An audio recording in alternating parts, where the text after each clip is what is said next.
Hello, and welcome to the Parenting Roundabout podcast for the week of July 1st. I'm Terry Morrow, and I'm here with Catherine Haleko. Hello. For a weekly episode to talk about parenting in a roundabout way, along with a little pop culture. So, this past week, how's your week going, Catherine? It's going fine. I did have an incident yesterday where my Wi-Fi died. And I did the whole, unplug, plug in, blah, blah, blah. Yes. I checked online if there was an outage. No. And so after I had done those two things, I called the company. Yeah. Always a fun experience. Well, I have to say the person was very nice. The customer service rep was very nice and directed me to do the same, power cycling thing that I had done. I'm like, yes. Fine, I'll do it for you. So I did it. Nothing happened. I'm like, there's no lights on this box. Like, it's completely dark. Yeah. And the rep is like, I'll get a technician out. I'm like, okay. But he said, he gave me an appointment in an hour. I was like, okay. Oh, wow. I can, that's great. So the technician comes and, they had said, they might need to check outside and inside. And so I said, do you want to start inside or outside? And he said, I'll start inside. And I had, I put the dogs in the crate because they were barking their heads off. And, the room where the box is about as far from the front door as possible. So I dragged this man all the way through the house, up the stairs, back to the office, approaches the box, pushes the on-off switch. Oh, no. I was like, you are kidding me. It's like, the very pleasant person on the phone never said. They did not want to insult you by saying, is it on? Is it on? Nope, not on. Luckily, this technician was super nice. He was like, oh, well, that's the easiest thing I'll do today. And, now I can just go. You were not the first person. I was like, oh my God. I am such a doofus. So, anyway, that was my yesterday. This is why IT people are the way they are. We get so huffy. Well, they asked me to plug it and unplug it again. I already did that. And it's right. I went to a house the other day and the person hadn't even turned it on. Yep. So, yeah. Oh, well. There you have it. We've all been there, baby. Oh, the worst feeling. Well, my internet has been working just fine, and I have been squandering it on constant surveillance of the Taylor Swift situation. So, I've been a fan of Taylor since she started. I've been a fan for her for a very long time. I have only hooked into the madness of Taylor Swift Twitter recently. Sort of curious because she had a whole song telling people to shut up about her love life. Right. And so I'm like, what's this now? And girlfriend, all your songs are about your love life. That's true. But apparently there was a whole, I don't know if it was a petition, but there was some big thing demanding that she break up with some guy that people didn't like. And I think she was. Petition? Yeah, so there's a point at which it goes beyond obsession and fascination to, and here's what you should do. Yeah. That I think she felt people had crossed and with great speed and determination. So anyway, I've been spending a great deal of time. There's a group called the Senior Swifties Sideline that I have joined. Excellent. Which is for people who were born in the previous century. Right. So that we maybe don't get that sort of thing quite so much. And it's kind of fun, and it's also kind of disturbing because it's super fun since she's been dating Travis. It's been super fun to follow that and to see her at the football games and they kissed on the field and there's a video of them at a dance later. Aren't they adorable? And it's like, I disapprove of this, but show me another video. That was cute. Here they are at Coachella. Having You a disapprove moment. of the attention being paid, not the relationship itself. I love the relationship, and I really have a hard time resisting fan observing of the relationship. Right. And I do want to see the pictures, and I do want to watch the videos, and it is a gross invasion of their privacy. But I mean, Travis goes to one of her concerts, and there's like cameras trained on him in the visitor's box. So, oh, look, he smiled at that. Oh, he's singing, he's dancing. Isn't that adorable? It's like, can you just like the way the cameras were on her every time she went to a game. Exactly. And it's just, you just let these beautiful young people live their life after you show me another 10 pictures. So I'm an adult. This is beneath me, but so cute. Look how cute it is. So this past weekend, as we're recording, were the first few nights of her concert in London, and Travis was there, and his brother and sister-in-law were there, and certain celebrities were there, and it was just a whole thing. And then he actually was on stage for this little vaudeville day thing of changing her costume from one number to another. He was there and participated in that. And then she put it on Instagram. It was just like a whole wave of, oh my gosh, oh my gosh, oh my gosh, oh my gosh, oh my gosh on Twitter. Right. And that was fun, but also amusing to me as we transition into our, the thing we're watching for this week, was that Andrew Scott, who we have recently seen as a psychopath in Ripley, was there in one of the concerts in living color, in a tank top, jumping around to shake it off. And I'm like, are there any heavy ashtrays in the VIP tent? Right. I'm going to put them Please someplace. be careful. Taylor, I know you. Fortunately, I know she knows him. But if he comes backstage afterwards claiming to be Travis, run! Right. Oh, Travis! I just saw him. He just left. Oh dear! So he was having himself a fine time, and God bless. Why not? But we watched for this week the alternative Ripley. That's the original. Well, not even the original Ripley, I now find out, because because it's based on a book.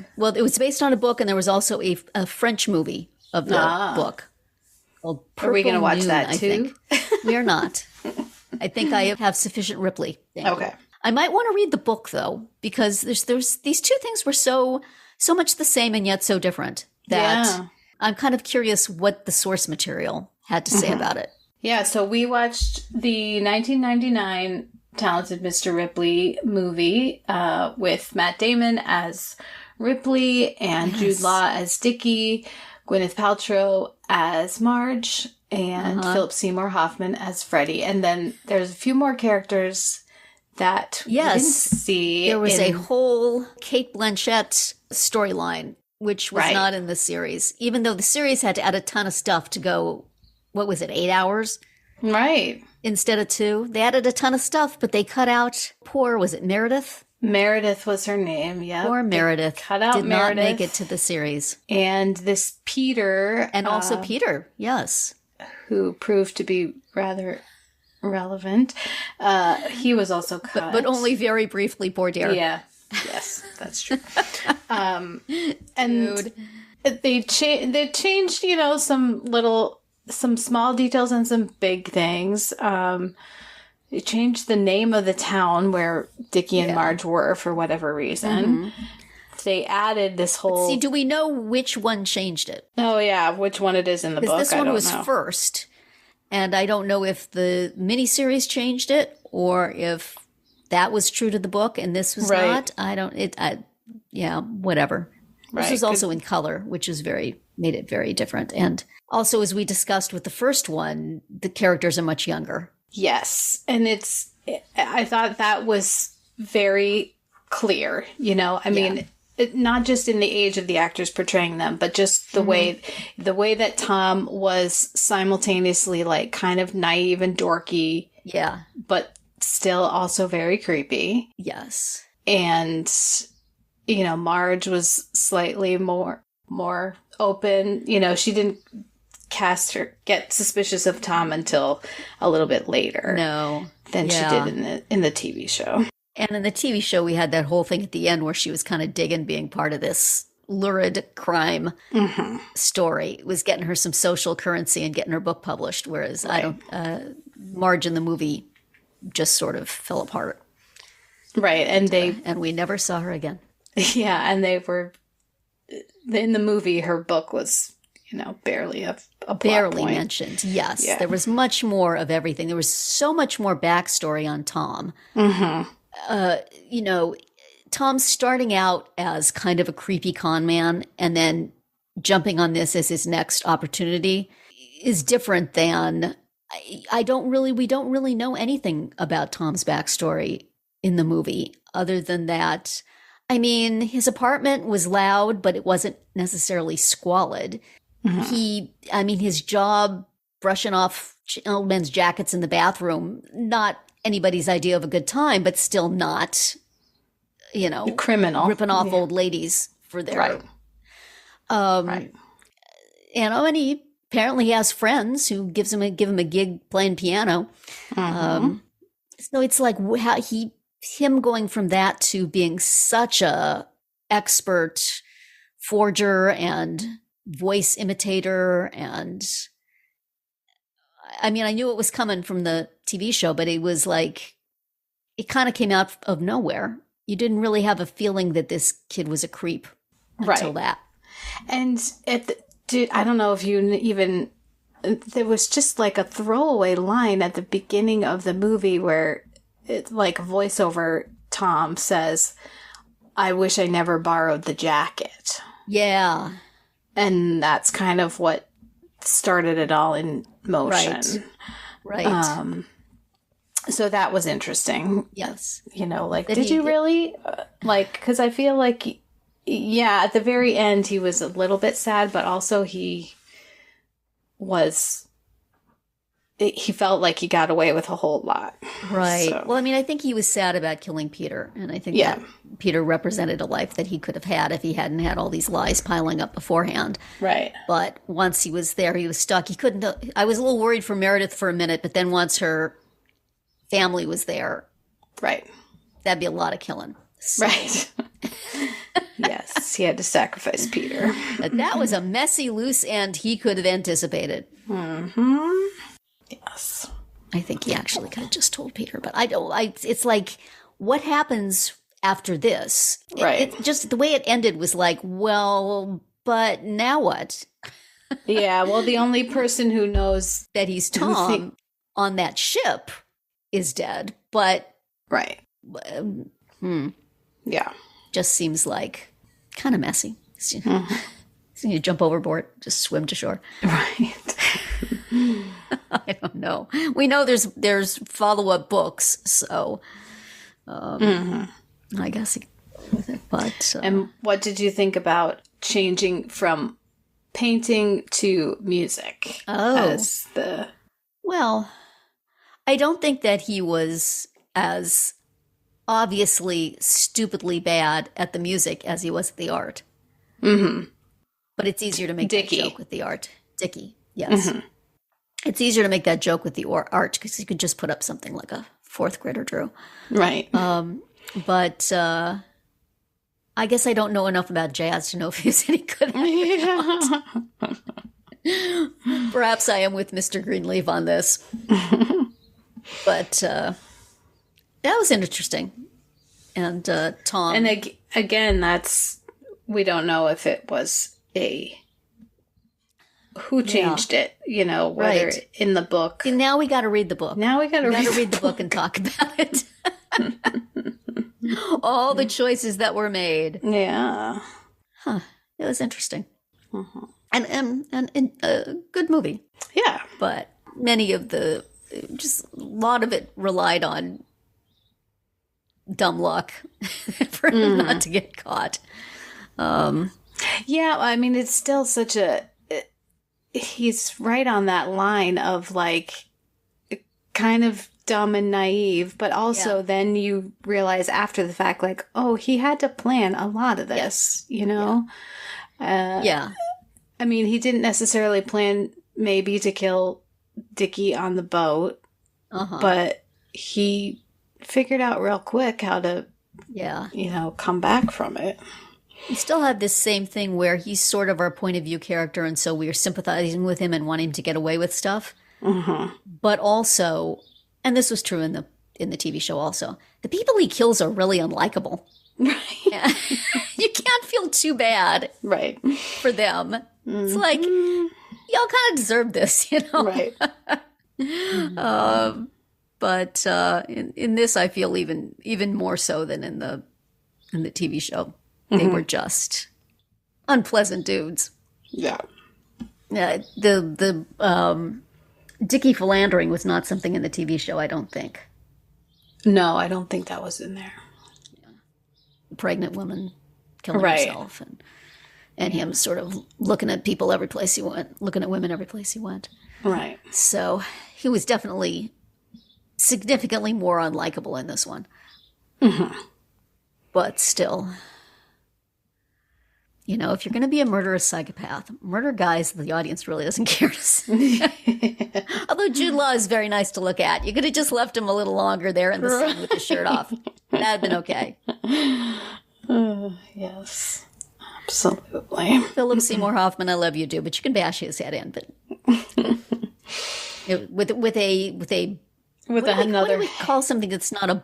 It's not a bust. It's just a head. It's just a head. Yeah, I don't know what the term Harder to clean is. than the ashtray, I would think. I know. Yeah. Yeah.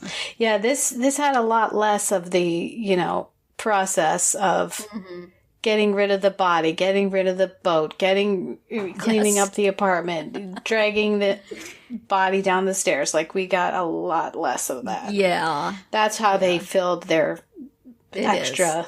Right. 5.5 hours, 6 Got hours. to know the landlady better. We got Right. lots and lots of shots. We didn't have the only stairs in this one were the stairs up to his apartment in New York. So we didn't get the many, many, many Italian stairs Right. or the elevator. Or the cat. Oh, the cat! There was no cat.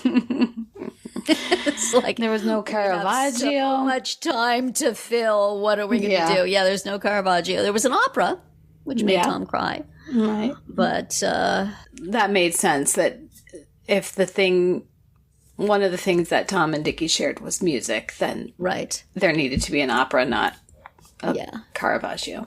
yeah, that's true because that was And more reflections versus light and lighting Yes. and darkness. my theory about the stairs in the miniseries are that somebody, the writer or the director, spent some time in Italy and had to go up so many stairs and said, that's what Italy is like. There's stairs every just building where. We're going to stairs. show those dang stairs. I hated the stairs. Everywhere stairs. Yes. Makes sense. Well, I'm glad that we watched this. I'm glad we watched both. Very interesting to compare them and, very different central performances. Yes. But yeah. partially just due to the one, there was so much more time. So you feel like you got to know this guy better. Right. Whereas in this, he had to do all his dastardly deeds real quick. Yep. Let's get on with it. Perhaps we should just sail on away from those dark doings into something a little lighter on Catherine's Library Find of the Week. That's right. So sometimes at the library, there's books that you just see over and over again, many times in a shift or whatever, or Yeah. over the course of a week. You see the same books going in and out and in and out. And one of those was Remarkably Bright Creatures by Shelby Van Pelt. And so finally I was like, I need to read this one. Like, I need to find out. I had heard of it. It wasn't that I discovered it at the library. I had heard about it. I had read about it. But because after seeing it so much at the library, I decided to read it. And it's a first novel. It started as an exercise in a writing class. And it has some chapters told from the perspective of an octopus that lives in an aquarium in the Pacific Northwest, kind of like a, B-list aquarium. And the main character is this older woman who cleans the aquarium at night. And she actually ends up having a relationship with this octopus. Not like a friendship, where they... I'm glad. Yes. Clarify that, please. Yeah. It's not the shape of water.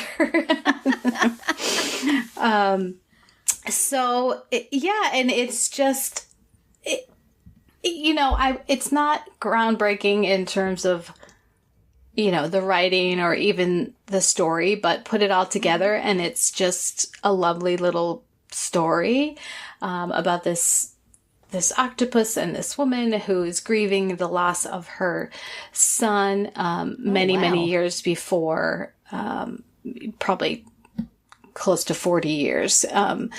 He had died.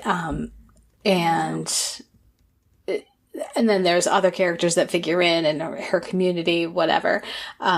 It's just a fun story. And you do learn about the octopus and, you may have heard that octopuses are very smart. And so you get that here. And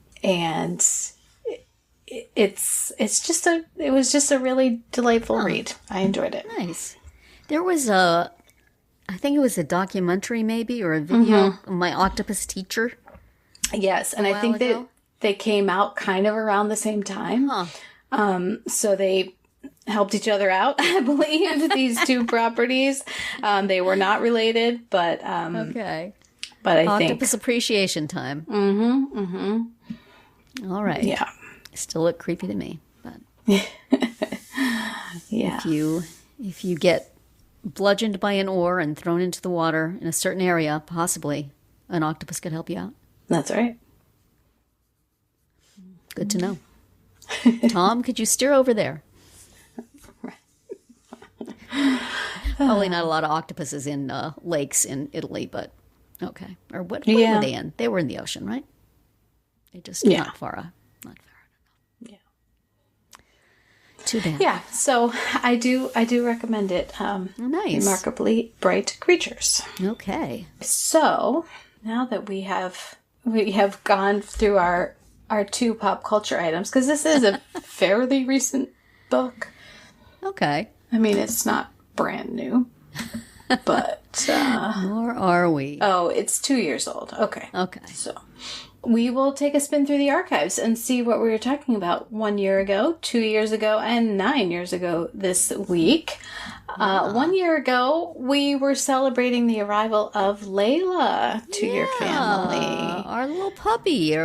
She was supposedly 1 year old then. But she was found in a park and nobody knows, where she came from. So It's a guess. My sister-in-law thinks that she's much younger. I think, it don't matter. Just love her where she is. But she came to us as a fairly timid dog, and she's still, to some degree, a fairly timid dog. But beautiful. Such a beautiful girl.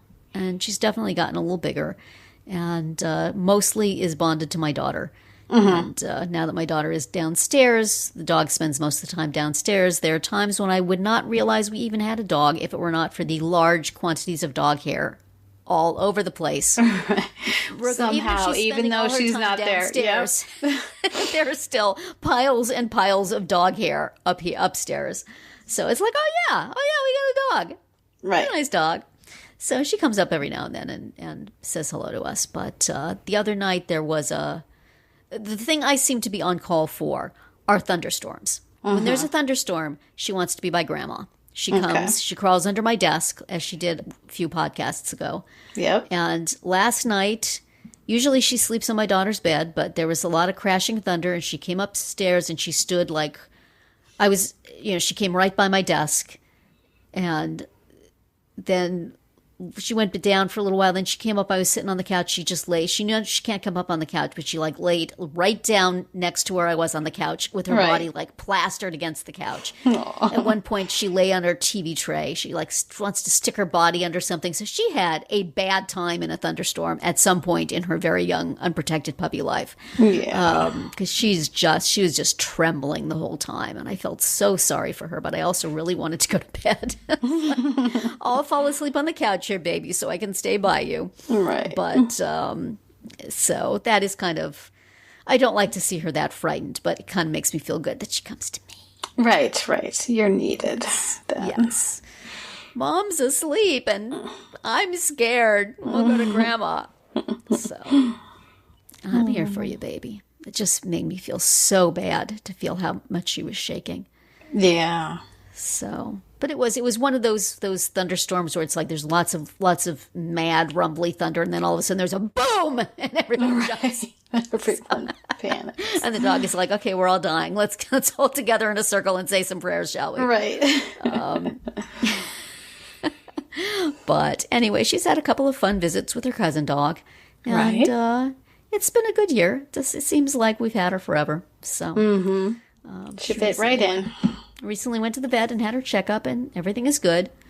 And I signed up for the version of pet insurance our vet has, so they got me. It's probably not a bad idea, especially since today's visit for this once-a-year checkup will be $600. And I'm like, whoa. How much is the insurance thing? And they said, oh, well, if you in insurance, it's like $85 a month, but today's visit will be this much less. And I said, okay, we got a good 6 or 7 months before I catch up to what I would have paid today. Let's just do it. Right. Let me save money today. I can't, it's just every time we go to the vet, it's like it winds up being a huge amount for what did you do now? Right. Yeah. But yeah, welcome to medicine. That's why.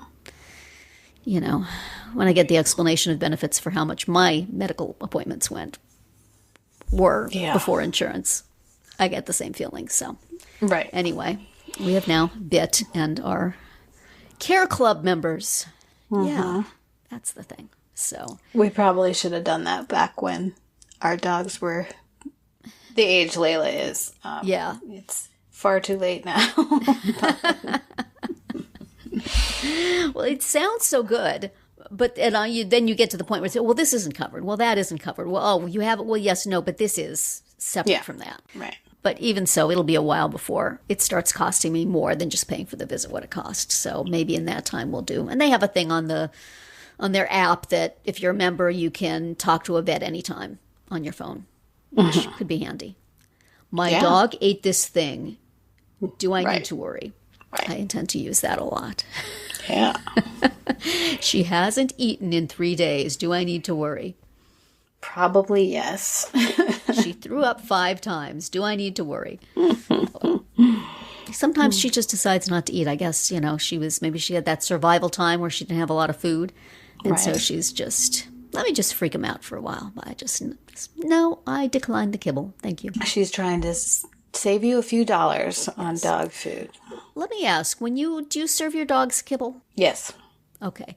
What do you put on it to make it non-teeth breaking? You put a liquid of some sort on it, right? No, we just give it to them dry. You just give it to them like dry cereal? It's pretty small. Like, we get the ones that are pretty small pieces. Well, I mean, there are times when we've put chicken broth on it. Yeah. See, we put water on it because she declines to eat it when it is super crunchy. I don't know if she has a tooth problem or it's just like try harder. But we put water on it to soften it and then put some canned food on top. And then she will generally eat it, sometimes not. My sister-in-law heats up chicken or vegetable broth to pour over the kibble. And says that we should do the same. And I'm like, okay, we're not quite that extra. It's like, you would eat something rotten out of the middle of the street. Eat the damn kibble and water. Right. But I don't know if we're just like bread and watering her like monsters, or if we should be. Well, you could try the broth without heating it up. Yeah, isn't it gross? I would rather have water than cold chicken broth out of a carton. But then that's. But you are not a dog. I'm not a dog. That is true. But But I think I still would be losing points by not heating it up. I think if you love your dog, this is what you do. You heat up the chamber. Of course, it would not be me. It would be my daughter who is responsible for feeding. So maybe I should just make her do that just for a giggle. But anyway, she's a good girl. Both the daughter and the dog are good girls. Yeah. And my sister-in-law as well. Yeah, and we've found that there are certain foods they like better than others. Yeah. You know. So that could also be playing a role. Yeah, that's true. If we switch her food sometimes, she just goes through a little period of throwing up. So she's a little finicky that way. Yeah. It took us a little while to hit on, and now I swear they like the cheap kind. Yeah. Like just grocery store kibble. We're not buying them fancy stuff from the pet store. Yeah, we're still buying the fancy stuff from the pet store. Maybe we'll get to the grocery store stuff soon. Because it's pricey, man. I know. We got 2 of them. I need the Care Club from the Petco. Where it's right. I bet they have one. Yes. But anyway, happy first year with us, Layla. Yeah, that's such a sweetie, nice. Such a gorgeous little dog. Not so little anymore, but gorgeous, still gorgeous. And if you look at her just the right angle, you cannot see her eyes at all. It's like unless she's got it tilted so that the whites are showing, she just looks like a black hole of dog. So, what else were we talking about? Let's see. Well, we were talking about the work-life seesaw and how when your kids are very little, there's a lot of juggling and balancing that goes on, and when they get older, you're still doing it somehow. So, I mean, I definitely find, even though right now my son is home, he's been at school before earlier this year. Yeah. But I feel a little guilty, working all the time, which I am. But it's not like he's not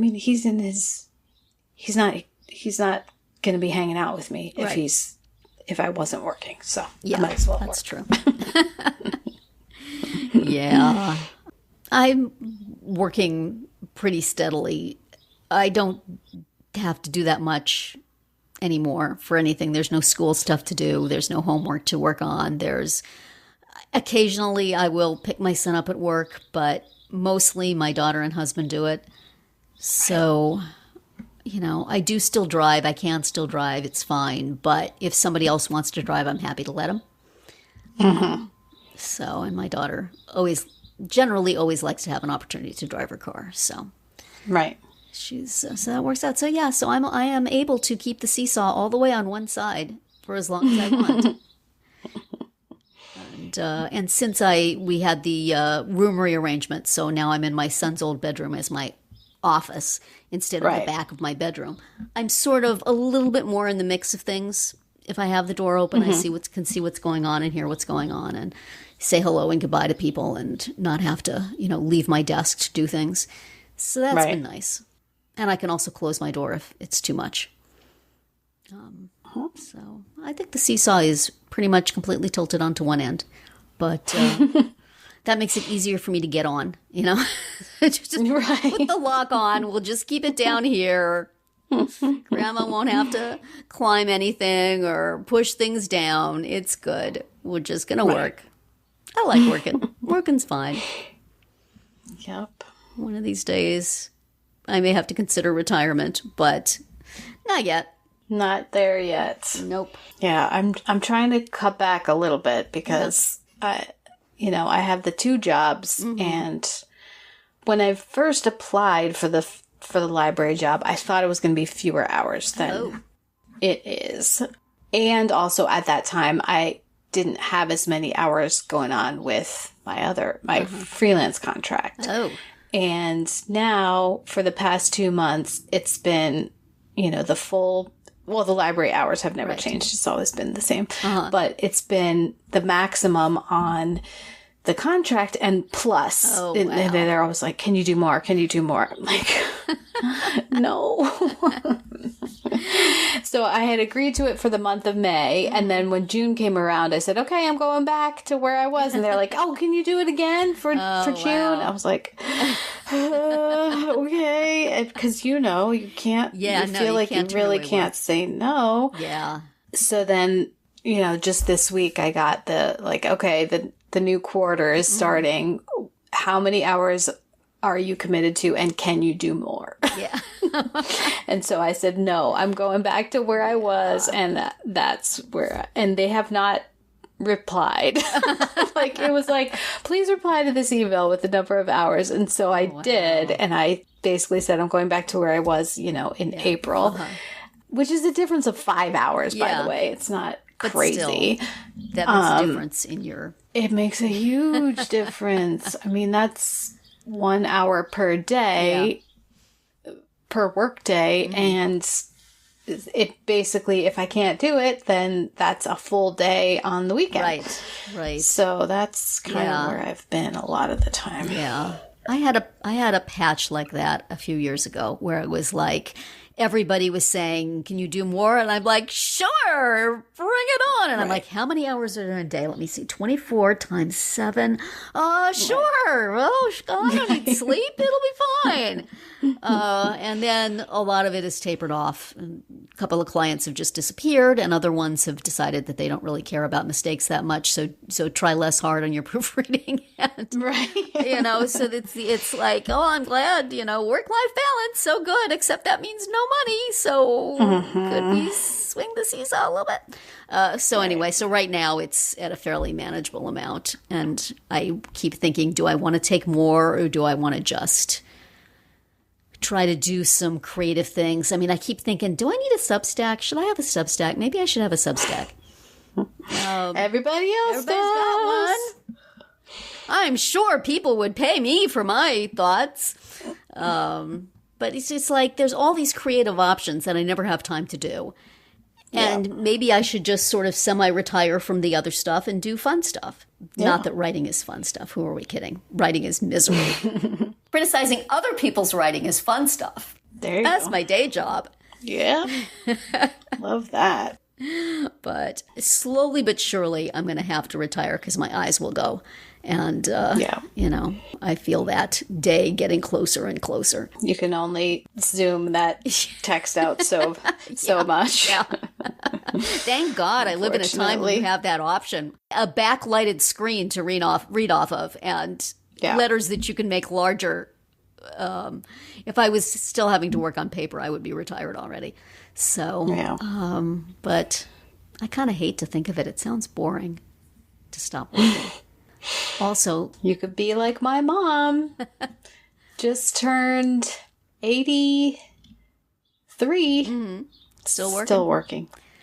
I see myself that way, honestly. And as long as I'm freelancing, I certainly could.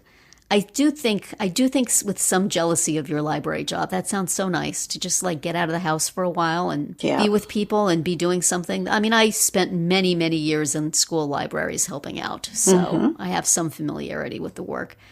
But our library hasn't been hiring for anything that I would be qualified for. So the school district would welcome me back as a volunteer, but... We do have volunteers at our library, too. Yeah. Yeah. Oh, yeah. Obviously, you don't get paid. No. It would have to be. Yeah. I can find things to do all by myself for no money. And have been for many, many years. Right. Like, for example. This podcast. Oh, not 9 years ago. Oh, I messed up our intro. It wasn't 1 year ago, 2 years ago, and 9 years ago. It was 1 year ago, 4 years ago, and 5 years ago. Yes. I am not 69. So, no, you are turning 65, and so when you turned 60, we did a whole episode about the fake life deadlines of those round number birthdays, and things like graduation and even retirement. Yes. Yeah, my husband just turned 70, and it was like, are you going to retire? And he's like, he doesn't hate his job right now, so what the heck? He'll just keep going for a while. And I'm trying to be a supportive wife and say that, you've been working since you were in high school. You should be able to knock off if you want to. And then the voice in my head is going, but the money is nice. And this way I don't have to sign up for the Medicare Part B until you retire, do retire. And then also, are you really just going to sit around and watch old TV all day? Is that your retirement plan? Exactly. Is that what it's going to be, honey? I love you so much. Mm-hmm. It'd be good for you to get out and be with people. You got friends at work. It's nice. Keep going. No, honestly, if you wanted to, it would be fine. But this is 65 for me, which is a big fake life deadline because you have to deal with Medicare. And boy, is this a racket. Since they had these Medicare Advantage things, there is serious competition for your Medicare dollar. And like for the past 6 months, I've been getting things in the mail. Call us. Talk to us. Come to this meeting. We'll tell you all about our great plans. Lots of things inviting me to dinner at a local restaurant so that they can tell me about their plans. Really? It's like a feeding frenzy. And I think it's been pretty much for the past 6 months. Yeah. With increasing urgency. So because there's a window, right? I mean, you have to sign up for certain things. You have I think it's from 2 months before your birthday to 2 months after. And the big questionable thing is, I believe, Medicare B. It's the A everybody gets. You automatically get it. You just have to go sign up for it. But the B you have to pay for. And now they have this Medicare Advantage. So maybe instead of getting it from the government, you want to get it from one of these insurers. And they all have their pluses and minuses. They have their how much it costs, all this stuff. And it's like, I just do not have the bandwidth for this at this moment. Please go away. I don't want to think about this, but I have to think about it. Because the story that you usually get is if you don't enroll in Medicare B when you first turn 65, you're going to pay a penalty on it for the rest of your life. It's going to be more expensive. And so it's like, well, then you got to do it. In fact, when my husband did it when he turned 65, because we were looking at all this stuff. He says, "Oh, I'm just going to get it." So we pay for that, and now it comes out of his Social Security check. But my friend said she went to when she signed up for Medicare, they said, "You're still working. Why do you want to pay for this? You have insurance through your employer. You don't need to do this yet." So what it is, this is my public service for old people like me. If you are getting insurance from your employer still, or from your spouse's employer, in my case, you do not have to take Part B. You have until 6 months after that insurance ends to sign up for it. So the thing to do is don't sign up for it now. When it looks like you or your spouse are going to retire, then start the paperwork for it, and you will not pay a penalty. So this is what it says on the Medicare Social Security site. It's what the lady I finally called from one of the people hawking me for stuff to clarify with her. Very nice person. Do you ever sometimes, she's a salesperson, so that's probably why she was very nice, but didn't give that vibe. Just, it was somebody, the medical practice that we go to contracts with a company to sell its patients Medicare plans that they will take. So I got like 25 letters saying, call these people. Why didn't you call them? Hey, Summit patient, why didn't you call them? Have you called them yet? You should call them now. So finally I called just so I could clarify that I didn't have to do anything with Part B right now. Nicest lady. We had a lovely chat, and she agreed that that was the case, and she gave me her phone number. When you get round to do this, call me, and then I'll sell you things. And, we just had a lovely conversation. So that was the best part of this whole thing, is just meeting Mary. Hey, Mary, I don't think you're listening to my podcast, but you were a delight to talk to. So probably when I call you back and you have to actually sell me something, it will be all different. But right now, we just had a nice person-to-person talk. So anyway, 65, it's here. It will be past by the time y'all are listening to this. And yes, I do feel old, if that is your question. I do. I really do. I do indeed. Every part of me hurts. And, I did all this stuff. My blood pressure was too high, so I did all these lifestyle things for my blood pressure, including eating certain foods. And the blood pressure went down. Yay! And then I went to another doctor's appointment, and it turns out my potassium is too high. So I look at the high potassium foods. They're all the same foods that lower your blood pressure. So what do? Can't win. I can't freaking win. Medicine, it's so wonderful. Anyway, I go to a lot of doctor's appointments. This is what 65 looks like. Right. I think I mentioned here before that I had an appointment to get shots in my eyes, and then I went immediately upstairs to get my teeth cleaned. That same day, I also went to the cardiologist in the morning. So, wow, a 3-appointment You're day. efficient. I'm efficient. Just group all those suckers together. Right. Now, if I could get them to like do all the blood work at once instead of like every 2 weeks, I'm getting a needle in my arm. That'd be great. But that doesn't seem to work. Anyway. Growing older, ladies and gentlemen. I recommend it. Better than the alternatives, what they always say. Absolutely. And I am very fortunate that I have only had mostly minor annoyances rather than something truly life-threatening or challenging. So, gives me things to whine about on a podcast. Works out great. Absolutely. Do you have any fake life deadlines looking you in the face? Not really. I mean, my birthday is coming too, but it's not a 0 or a 5, okay. So we can just let it roll on by.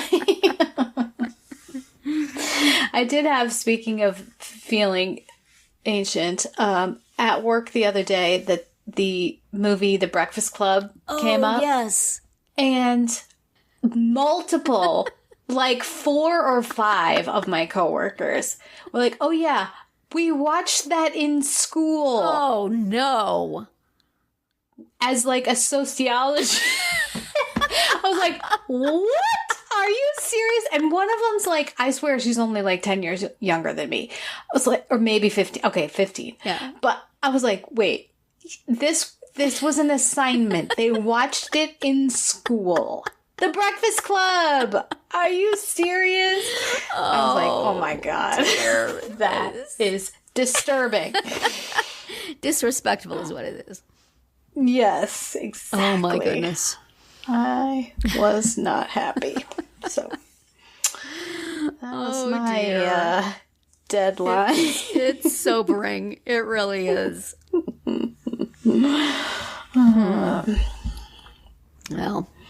Well, I think you should take us out and explain. Actually, yes, we have news. The milestone that's going on here. Now that we've talked about where we've been, let's talk about where we're going. We're coming up on about a year, speaking of deadlines, from when Nicole abandoned us to ourselves and retired. Changed. Yes. She retired from our podcast. We did not have much of a retirement plan, so she's still doing stuff, but not able to just sit home, watch movies and eat bonbons on our retirement plan. But anyway, we've been doing this weekly roundup once a week since then, and the quandary that we had when Nicole left was, should we just do our round 2 entertainment episodes Catherine and I have been doing, or should we keep doing parenting stuff? And it's like, well, it would be fun to just do the entertainment stuff, but we do have kind of parenting in the name of our podcast. And we've been doing this for a ridiculous amount of time. We don't really want to start over with a new title. We have, 4 or 5 porn bots from Twitter following us faithfully. So we don't really want to upset our listeners. But on the other hand, as we've gone through this year, I find that I have less and less to say about parenting. And more streaming stuff that I haven't seen that I want to, or that I want to go back and watch again. So we're going to try to do a really ridiculous hybrid here, and we'll see how y'all like it. We're going to go to three times a week. On Tuesday, we will discuss an old entertainment product. In this case, we're going to start with Lost. And then on Wednesday, we're going to do a new entertainment product. In this case, we're going to talk about A Gentleman in Moscow, which we believe is on Paramount Plus with Showtime. By Showtime. Whatever permutation of that you may have available to you. And then on Thursday, we will do a little roundup with Catherine's Library Find of the Week. And something that I'll find to talk about, and maybe one item from our archives. And the way we're going to keep it parenting is that as we discuss these entertainment products, we're going to try to pull some parenting insights out of them, put a little parenting spin on it to have fun with it. And we hope you will have fun with it also.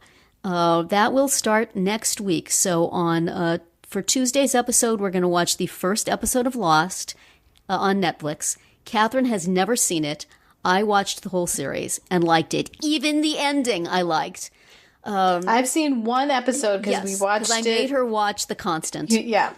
Which was more of a standalone episode than most Lost episodes. It could be followed without knowing the whole thing. But oh my gosh, is there a whole thing to know? So I don't know how long we will go with Lost. We're going to commit to watching the first dozen episodes. And then if Catherine is in, we'll finish the season and we'll take it little by little from there. And then so for next Tuesday, we will watch episode 1. Buckle your seatbelts. And on Wednesday, we will watch the first episode of A Gentleman in Moscow. And on Thursday, we will have our first of these roundups. So please stick with us. Please help us find our way through this awkward transition. And we hope you will enjoy it and be entertained by it. And that is it for this last big, fat, long, weekly episode of Parenting Roundabout, at least for the next little while until we get bored of this new format and go back to something else. You can find all our episodes on Spreaker, Apple Podcasts, Amazon Music, or wherever you get your podcasts. You can find recaps, links, and an opportunity to comment on our website at parentingroundabout.com. You can also talk to us on our Facebook page, on Instagram, or on Twitter, where you'll find us at Roundabout Chat. And please visit our Amazon shop at amazon.com/shop/momitude, where you can find links to a lot of the things we've talked about over the years. We'll see you back here next Tuesday. Goodbye, Catherine. Bye, Terry. Goodbye, everybody.